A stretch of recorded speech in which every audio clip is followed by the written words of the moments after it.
Sebaya muda, ambillah kertas dan pena, yakinkan dirimu merubah dunia.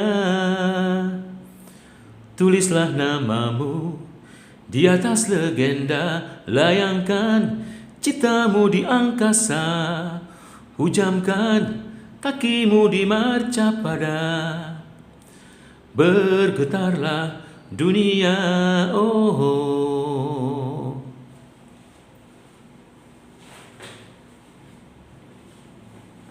Halo kalian, masih semangat kan ya? Masih dong tentunya ya. Jangan sampai hilang semangatnya ya. Baik, kali ini kakak akan coba lagi bahas soal-soal ya yang menarik. Soal yang menarik adik-adikku ya, yang seperti ini. Yuk kakak bacakan soalnya ya. Sebuah partikel bermasa M. Oke, kakak misalkan nih ya, partikel bermasa M.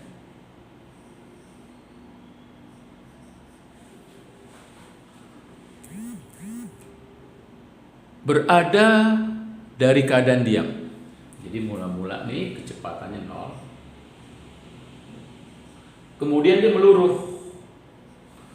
Oke, meluruh menjadi dua partikel. Yang satu bermasa M, ya, yang satu bermasa M. Oke, yang satu lagi tidak bermasa. Ini bisa kita pastikan biasanya foton, ya, foton, foton ya. Ini punya kecepatan, ya. Foton juga punya kecepatan, tapi dia nggak bermasa ya. Kecepatan foton adalah c. Oke, baik. Pertanyaannya adalah berapa besar momentum dari partikel? Ya, momentum partikel. Oke, kakak ulangi tadi. Ternyata gambarnya nggak nampak. Massa M meluruh menjadi M dan foton, karena foton tidak bermassa ya. Foton tidak bermassa.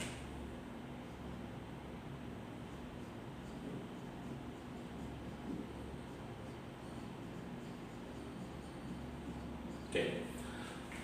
Menurut hukum kekekalan massa, maka massa sebelum harus sama dengan massa sesudah. Jadi M yang sebelum harus sama dengan massa yang sesudah. M, foton tidak bermassa jadi 0.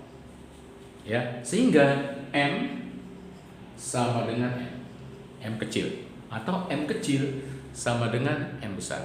Itu yang pertama, ya. Baik.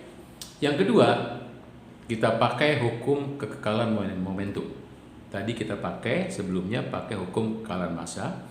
Sekarang kita pakai hukum kekekalan momentum.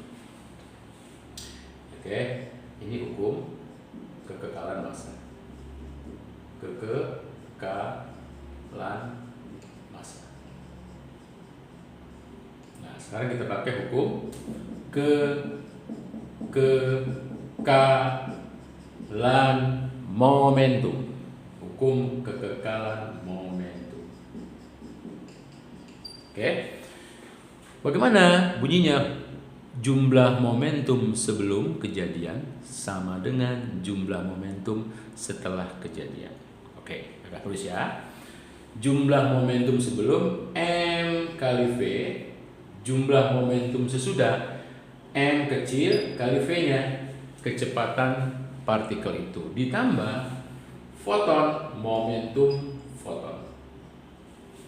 Ya, momentum foton P, momentum V foton. Nah, dari sini kita masukkan M 0, M V ditambah momentum foton. Dari sini kita bisa lihat bahwa besarnya momentum partikel sama dengan besar momentum foton. Gitu ya. Nah, sekarang berapakah besar momentum partikel ini deh? Nah, sebetulnya ini jawaban Ini juga jawaban deh, ya. Tapi karena nggak ada di pilihan jawaban, maka yuk kita kutak-kutik secara matematik.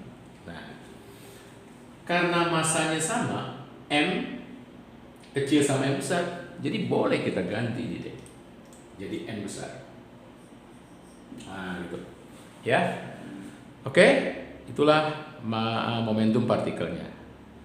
Karena V-nya sorry.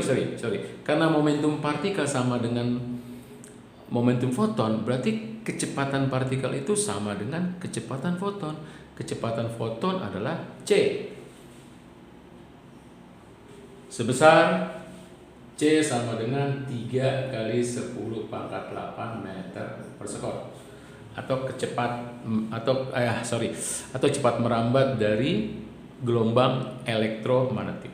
Nah, sehingga dengan demikian, berapa momentum partikel? Ya mc. Ya mc jawabannya deh. Nah, gini. Jadi boleh kita tulis ini, boleh kita tulis ini. Nah, karena nggak ada jawabannya, supaya ada jawabannya, berarti kita main-main saja dengan matematik. Ini bisa kita ganti kuadrat, ya. Terus kemudian dibagi M, supaya ada jawabannya. Ya kan, sama aja sebetulnya. Ya. Oke, kita geser. Wow, nggak kelihatan. Jadi MV momentum partikel boleh kita ganti dengan mc. Selanjutnya, ya, supaya ada jawabannya adalah ini boleh kita tulis M-nya kita kuadratin dikali C tinggal dibagi M. Nah, inilah jawabannya. Oke, adik-adikku, konsep banget nih ya. Dan ada jebakan-jebakan di situ kalau kamu nggak tahu. Ya. Nah, kesimpulan kita adalah kita memakai hukum kekekalan massa dan hukum kekekalan momentum. Selebihnya tinggal utak-atik aja, ya. Utak-atik dengan konsep yang benar tentunya ya. Jangan tanpa konsep. Oke, adik-adikku, semoga bermanfaat. Mulailah segalanya hari ini, esok kian jauh berlari. Awalilah dari yang tersederhana, yakinkan dirimu merubah